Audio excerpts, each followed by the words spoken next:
10 crime scenes, 5 stolen vehicles, 3 of them at gunpoint, but miraculously no one injured after a major car chase in Billings last night. This is akin to a Hollywood action movie. Billings Police Chief Rich St. John describing the ordeal as 50 minutes of carnage. Innocent people robbed at gunpoint, some of whom were in their homes as the suspect made his way through the city. Now in the light of day, a 41-year-old Wyoming man is behind bars, accused in a string of complex crimes with numerous locations, numerous victims, and numerous agencies involved. Ryan McElmury is being held on a charge of burglary, but the Billings Police Department says more charges are on the way as the case is now in the hands of the Yellowstone County Attorney's Office. This is what we know about McElmury. He is from Wyoming and is known to police for drug-related crimes. As of last night, though, police were not actively looking for him. Throughout the night, people were robbed and shots were fired as McElmury led law enforcement on a high-speed chase.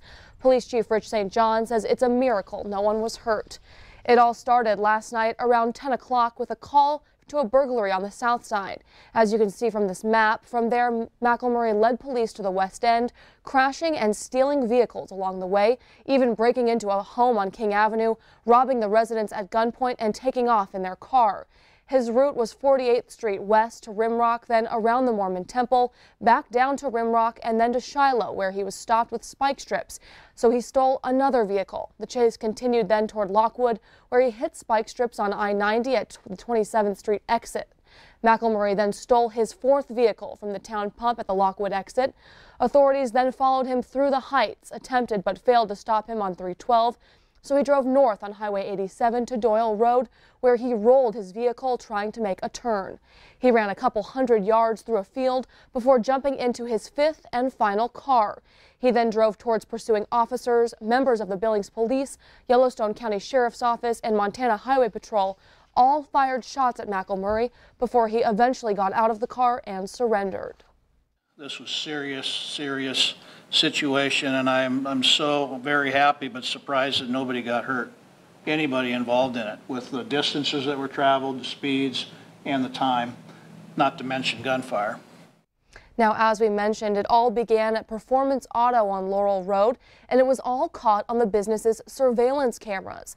The owners got a call from police last night, then immediately looked at their cameras in the auto shop, watching as the suspects threw a rock through their window and then rummaged around. The suspect's initial run-in with police was also caught on those cameras.